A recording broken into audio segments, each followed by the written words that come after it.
All right. Good afternoon, everybody, and welcome to the webinar about our new program. Sure, let's put the video. I cannot put my video because host has stopped it. You have to give me an access. See, the Zoom doesn't want me to show my face.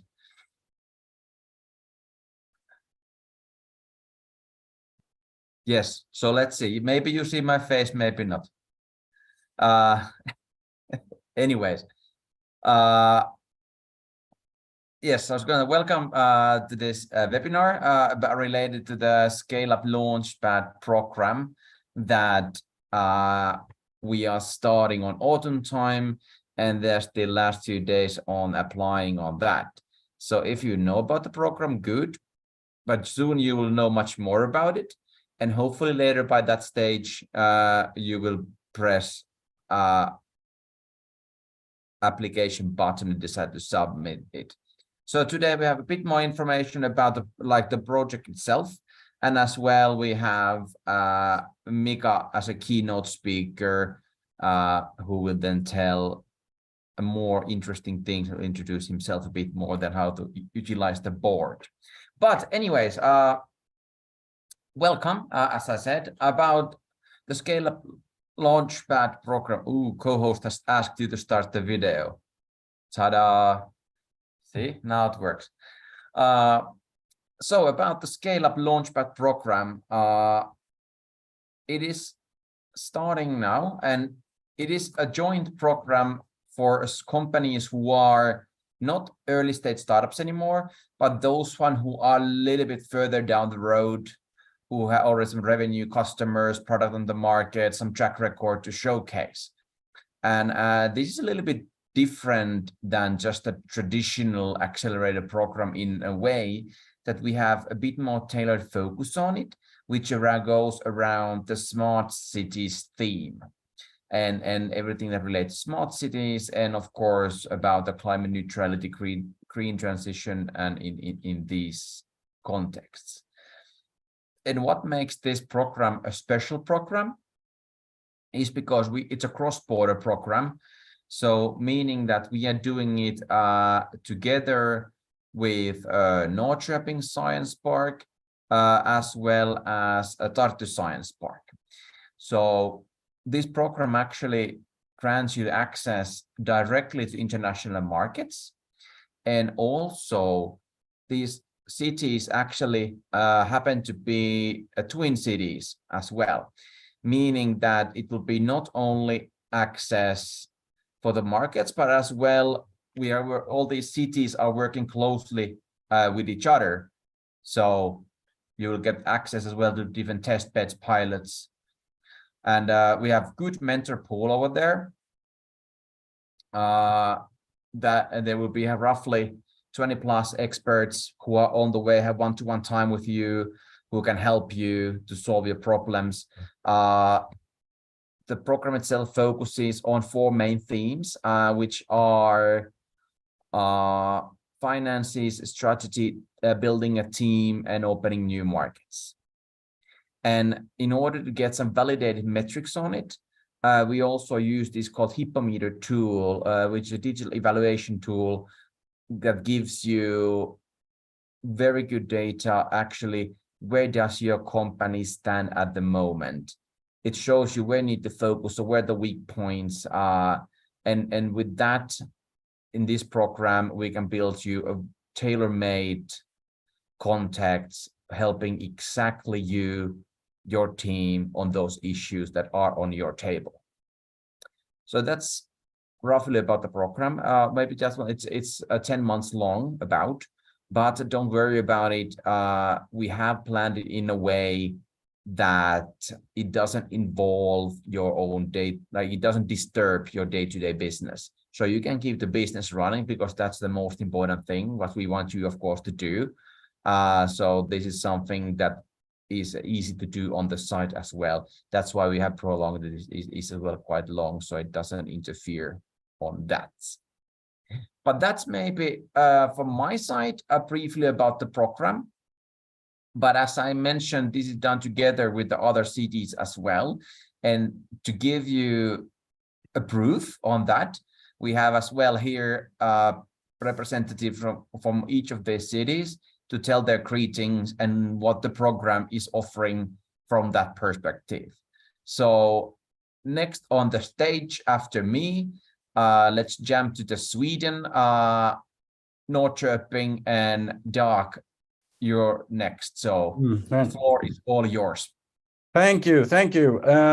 So here from Sweden, I think I also need permission to start my video and also share my screen, because it's not enabled. But once that gets fixed, I think I can say that we have been in this project now for, I mean, it's almost a year and a half, and it has been a pleasant experience during the planning of the project. So we're really looking forward to continue with the sort of the real project. And yeah, we'll try to see if I also need screen sharing, please, enabled. So I can share a couple of slides, not too many. I don't have that yet. Just a second. Okay, thank you.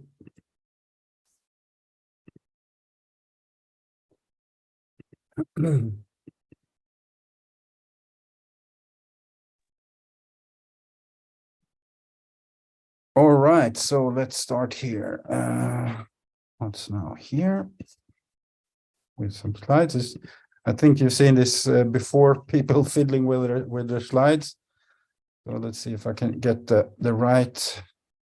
So, right. So, as I said, I'm from Norrköping, and if you don't know where that is, so we are at this red circle here. So we are at a bay called Bråviken, which is part of the Baltic, but it's pretty far inland. It's 50 kilometers from the coast, but we're still part of the Central Baltic program. That's a lucky one there. And I would say that we are pretty much, I mean, a classic science park. So our main purpose is either to go from science to take research and convert that into business. And we also, of course, because we're in this program, we're also taking care of the existing companies. Once they become startups, we will try to help them to scale up. And as Sami mentioned, nowadays everything I would say we do is related either to climate change or energy transition and the EU Green Deal. And also what we had here a couple of years ago, we began to really hook up ourselves internationally, and why not start around the Baltics. We are focusing on three primary sectors, and one is, as I said, energy transition. And we have, for instance, this is a company which is sprung out of our research here at the University of Linköping in Norrköping, and it's Ligna Energy, and they actually do batteries out of wood, or could also be other types of products containing cellulose or lignin. So this is type of company that we will see more of, and yeah, so this field of using the forest as a source for sustainable materials, we think that's a big opportunity for the entire Nordics there. Another thing we're into is logistics. We have been doing that for many years. But now, recently, last year, we became one of the first round of European Digital Innovation Hubs, or EDIHs. So in this particular case, we are focusing on next generation aviation and aerospace, and when it with regards to drones, electrification of flights and autonomous flights and stuff like that. So it's really exciting, and this is actually something that we think will also create a lot of opportunities in the also in this Launchpad project, the context of that. Last but not least, we have also a lot of activity in all sorts of visualization and AI and simulation and image analysis. And this is an example where we have been working together with NASA here for, I think it's almost 10 years now, developing sort of these virtual flights in outer space, so to speak. So this is a big research topic for us here. All right, so we are looking forward to this project, and we are also, of course, welcome you all to come and visit us. We're going to do some of the activities that we have in the project will actually happen abroad, so to speak, for all of us. So the cross-border collaboration potential, I think, is very, very good. So welcome to the program, and looking forward to working with all of you.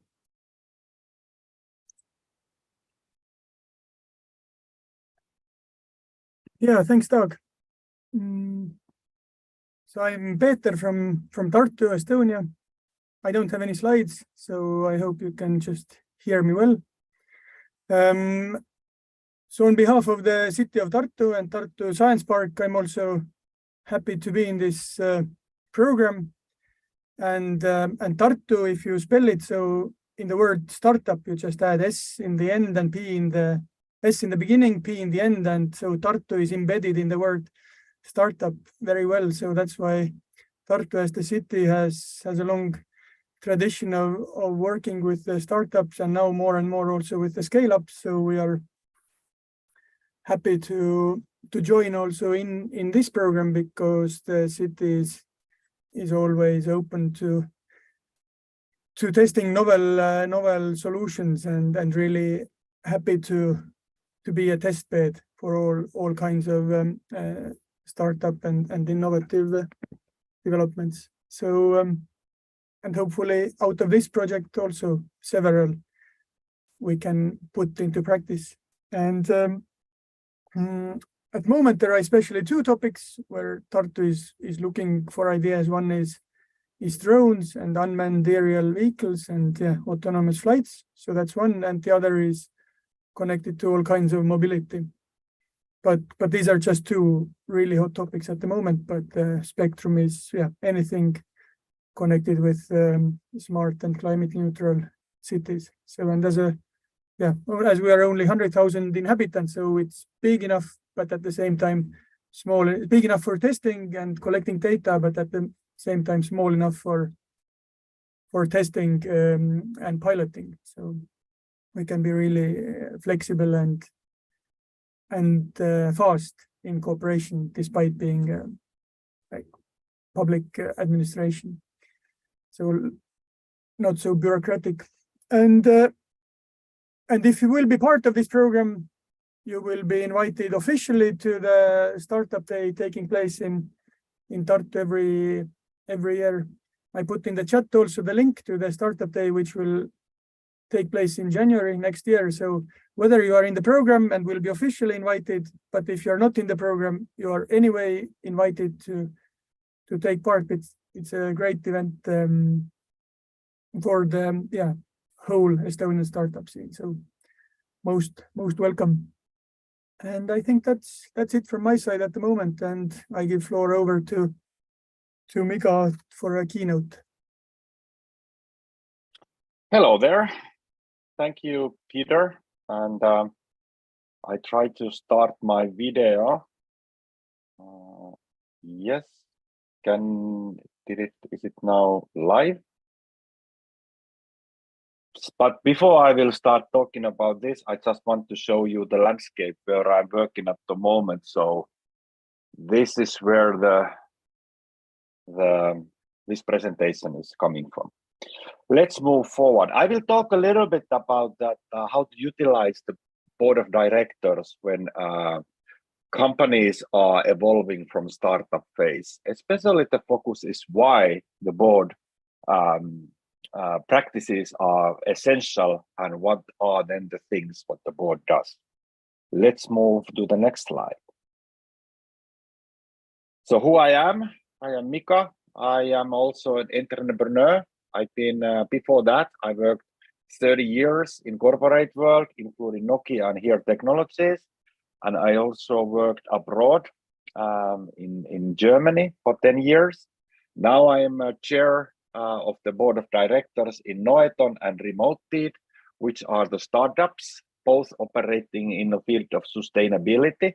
The latter one is dealing with autonomous vehicles, of what Peter already introduced. But in addition to that, I'm also a member of board in a Finnish association for sole and micro entrepreneurs in Finland. And those of you who think that you are still in this kind of a micro entrepreneurship phase, I strongly recommend you to join this association. There are many things what we need to tackle together. For example, there has been quite a lot of discussion recently on the entrepreneurs pension scheme, and Myry is the right organization for you to join. It's relatively cheap, 35 euros per year, so visit there.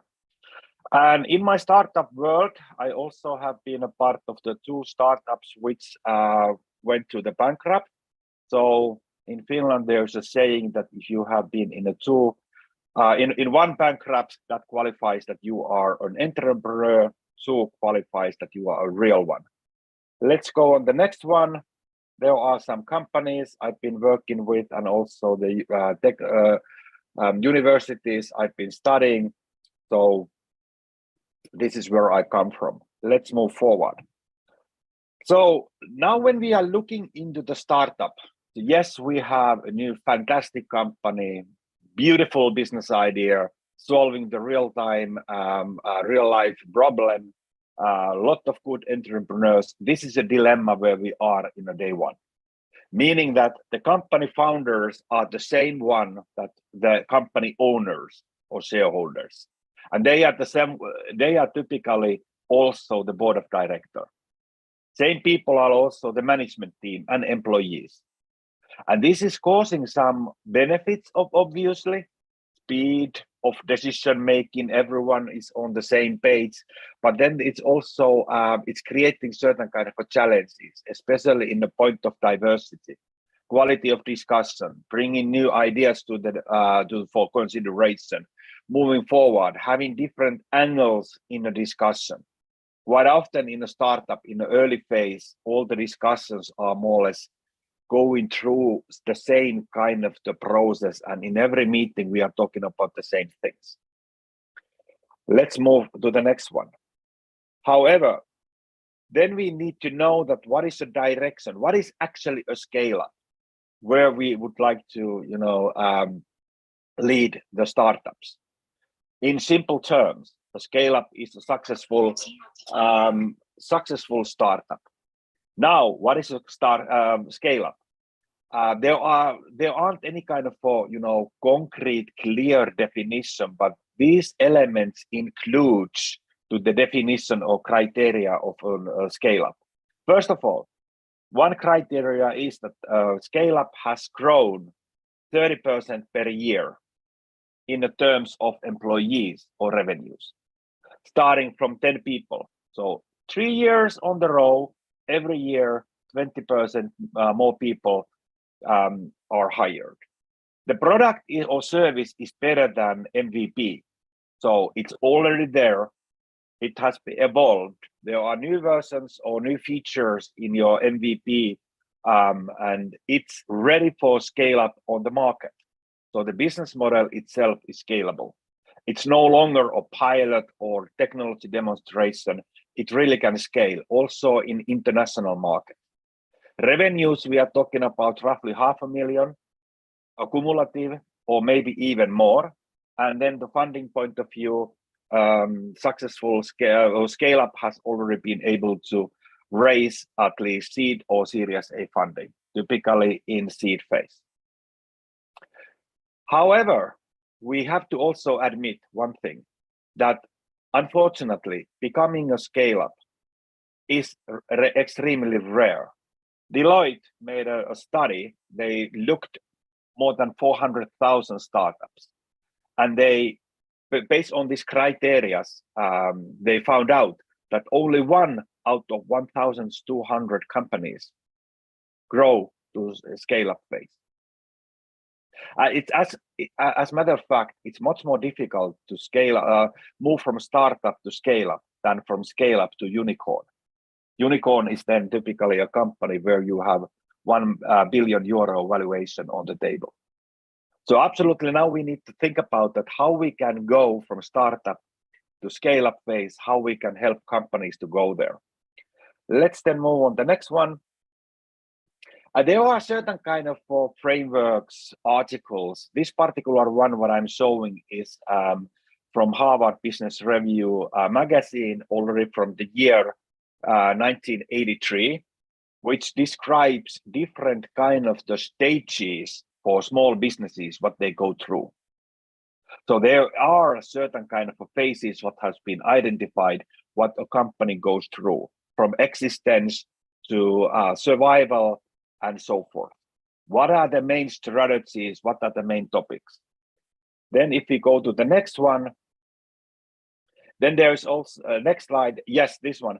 So then there are also another kind of the sources mentioned here, that what is the management style, people or coaching, how it differs from the startup or early success or then later on the scale-up phase. For example, in a startup, all the decisions in the beginning is made by founders. It can be extremely fast, extremely easy, everyone is informed, but then when you move forward, there is certain kind of the elements coming into the picture. Let's have a detailed look into that, why that is happening, if you go on the next one. So when the company grows, there are investors coming in, like venture capitalists or angel investors. Typically, when they are coming in, they also bring money, they will bring their connections, and quite often they would like to become, get a seat in the board of directors.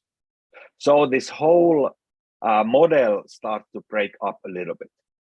Then if you go further on the path, most likely at some point of time, if you go on the previous one, so there are going to be non-executive chair or non-executive investors coming in or people to the board of directors. Likewise, when you grow, there will be new people coming to the management team, which are non-founder leaders, and then employees, new hires. And let's look what kind of challenges it might bring if we go on the next one. So when this model is going to break, what may happen is that the burn rate is increasing. You get more people, but the execution is not. Some founders may lose power or seat in a board of directors, and they even might lose a role, and they might act accordingly. I've been once in that kind of a startup where one founder lost his seat, and it was, it has certain kind of a negative aspect to the performance of the team. Internal rumor mills, performance, cash flow, there might be change resistance, team might have a different kind of focuses, decision making is becoming complex and unclear, and then obviously when venture capitalists are coming in, they will bring certain kind of practices and tools into the house where you have to adapt. Fun factor is gone, but there is a way to survive if we go on the next one. So typically at this stage, companies will invest on people and culture, which is obvious. They will have a little bit careful look on the execution from the operational point of view.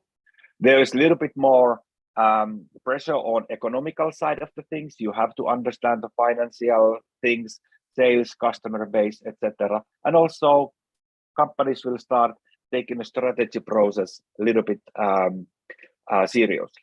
But there's one element what is missing from this formula, which is an absolutely mandatory thing for any scale-up, or any startup which would like to become a scale-up. Let's go on the next one. And that one is known as corporate governance. There is a time when the startup is taking the first steps towards a company. And it means that there have to be certain kind of rules, practices, processes in place. And this is absolutely a key success factor. And you can't anymore avoid, it just have to be acceptable that there is a time when the corporate governance is entering into the house. And this is especially the role for the board of directors to take a deeper look into it. And there are 3 key elements, or actually 4, one is missing from this one. Corporate governance means dealing with a corporate strategy. It's quite often, it's still considered as some task what operational team is taking care of, but board of directors have to have a detailed look into it. It also have to have a very good view on business related topics, in which direction we are developing the business in this particular company. And then something related on legitimacy and control. Let's have a deeper look into this on the next slide. So I know that this is a little bit busy one, but when we are talking about corporate board, what kind of a task it's doing in order to help startup to becoming a scale-up. So let's start from the bottom. The basic thing is that there is a foundation ensuring that the legitimacy and control is in the place. Like there are all the needed mechanisms. The company is acting according to the local law, especially company law, government law, contractual law, employment law, HR things are managed, audits, everything related on finance, and so on. However, this particular step is not yet adding too much value. It's creating just a foundation. The next level is then ensuring that in a company, roles are defined, products are defined, structures, processes, internal processes, for example, how you are dealing in the case X, Y, and Z. Metrics are there. Nowadays, this ESG, environmental sustainability and governance related topics are almost mandatory things before you are able to go on the any funding round. Budgets, scenario-based cash flows, etc., capital structures reports. So basically, the board is always evaluating, valuing, monitoring that the corporate development aspects are taken into account.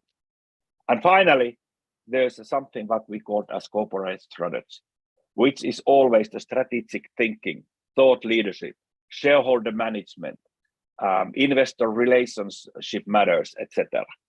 And these are in every single step. The board of directors are actually adding value. Hopefully they can go as soon as possible into the corporate strategy level, but that will take time.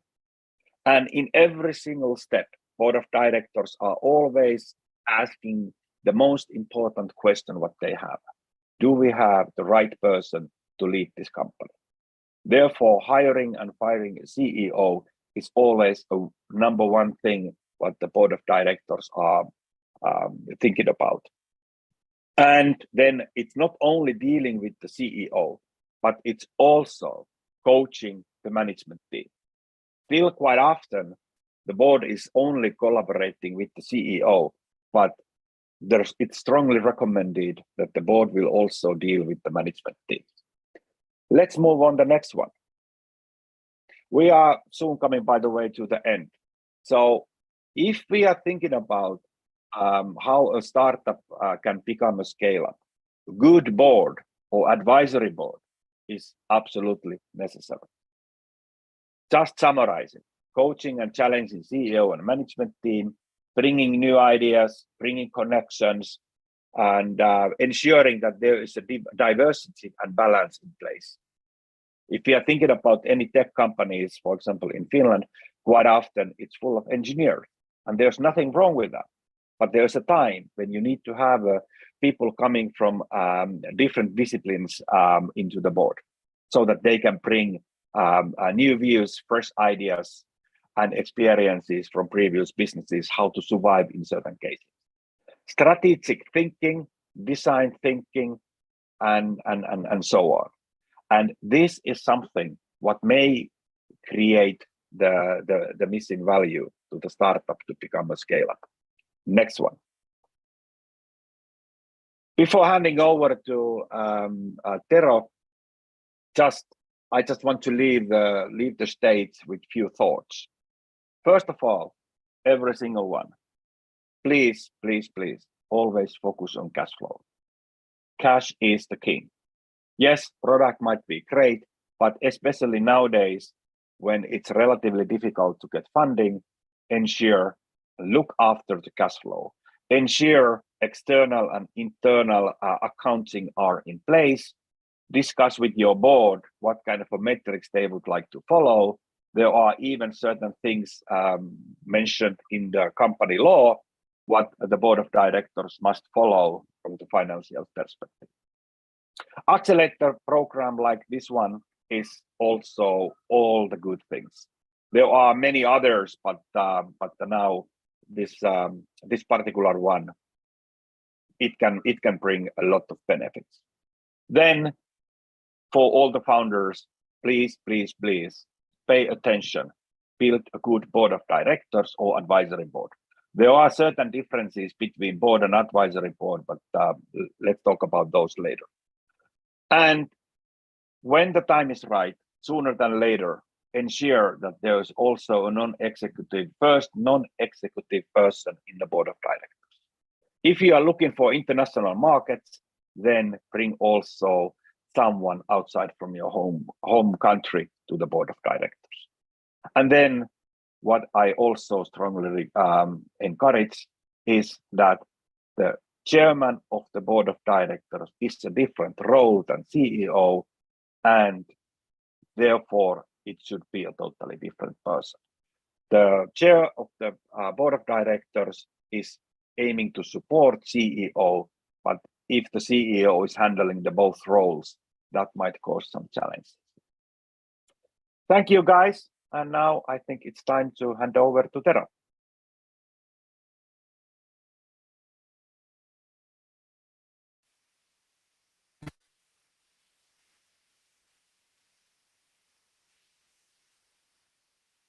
Okay, am I think that mic is on, Yes, but the it's video on. is not. I can do without the video. Thank you. Start your video, okay? Start my video. So I got the side view because the camera is on my right-hand side. Anyway, thank you, Mika, for leading me into this presentation. And if I could have the first slide, please. All right. If you are the most attractive city 2 years running in the most or the happiest nation in the world 6 years running, I think it's quite legit to say Tampere, wow. However, in this presentation, that acronym means a bit different. It's Tampere way of working. And my aim in this presentation is to briefly describe the Tampere way of working and how that could be potentially an opportunity or a possibility to be utilized within this program. And if I can have the next slide, please. So this is the mandatory statistical view of this region. It's 2 years old. Numbers have changed, but this will give you an idea of the size of this region. Over 200 companies. The latest startup survey was indicating 190 startup companies, including the scale-ups as well. Even that may be overreaching a little bit. So why don't we move to the next slide, please? And go. It's moving. In more detail to That one, yes, thank you. The way you're working. In Tampere's DNA, resilience in innovation is one of the key components, and Tampere has reinvented itself a few times, and I quote Mika in what he said in his presentation, that if you do one bankrupt, you are entrepreneur, but if you do two, you are real entrepreneur. And Tampere as well has come through some hard times when the smokestack industry collapsed, and then Nokia helped Tampere reinvent itself again, and then Nokia collapsed, and Tampere had to reinvent itself again. And this picture here pretty much depicts the new reinvention of Tampere, having the business ecosystems and the innovation ecosystems depicted here. From this program's perspective, we have the sustainability in there. We got the smart city ecosystems there as well. So the basic components are in place here. And if we go really, and let's not go yet to the next slide, but in the core of Tampere way of working is this quadruple helix model, which compared to triple helix, where academia, public and private sectors are working together, Tampere has taken the next step of involving the residents within this planning concept, hence making it quadruple helix. And there are good examples in Tampere, like the Herranta region, which is going to be 25,000 residents in the future city, which will be eventually a carbon negative suburb of Tampere. A lot of the innovations from startups and scale-ups are being utilized in that region as well, as an example. Then, in addition to quadruple helix, Tampere's approach to any infrastructure project in the city is always being viewed, could it be a potential test bed or test platform. That's very unique, and then that actually takes us to the next slide, please.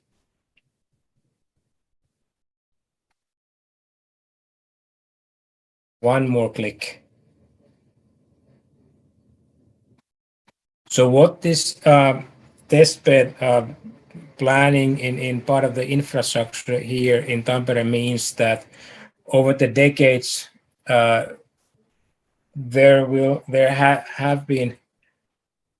has been developed many different kinds of open test beds, which are part of the city infrastructure, as I mentioned. And what that means, for example, from this program perspective, is that don't click anymore. From this program perspective means that we have a network of test beds, which are also open to startups and scale-ups to pilot their solutions. For example, in sustainability or smart city perspective. But the next level towards which Tampere is moving is that since you have this network of testbeds generating data, how can you utilize the data for improving the lives of the residents, or giving data analysis to businesses at the same time? And that program that has been running since the beginning of this year is called DDCC, Data Driven City for Citizens. And the aim I just described, and this is a new opportunity for startups and scale-ups, for example, in the artificial intelligence area, that how the smart city data generated by these platforms could be utilized in improving the lives of the residents, or improving the business environment and supporting businesses in planning their operations within the city limits.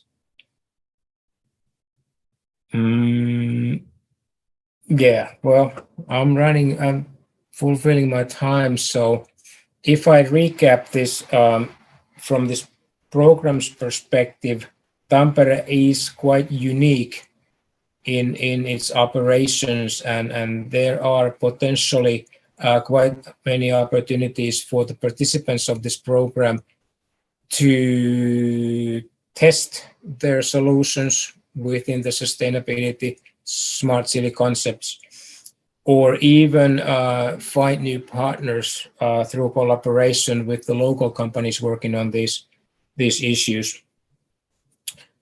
And I guess I'll just leave it for that. I wish all the participants and all the program members good luck and Godspeed in getting this program successful. A lot of good features in it, and I am sure that it will serve its purpose of adding value to the actual scale of companies within all these 3 countries. The last slide is actually thank you, so we can skip that one. And after my turn here, I'll give it to Sami to wrap up this event and provide the closing arguments and closing words. Go ahead, Sami. Thank you, Tero. I don't know. I don't think there's not for much me to say. The table has been emptied quite well. As promised at the beginning, we hear from all the 3 cities, a little bit what they are offering, what they're looking for the companies, and as well we had very interesting points from Mika, how to utilize like the board in the best way, what to do and also what not to do. So this was just a small little kind of taster of all the possible things that you will have a part of the Scaleup program.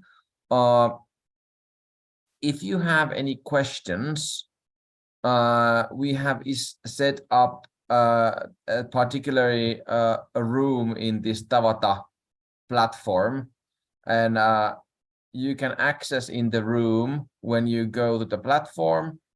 Then you go see about information of the event, the program, and when you scroll down, you will see the latest ask questions from the program coordinators. And when you click that, then it opens you the other room. So from my side at this stage, thank you very much.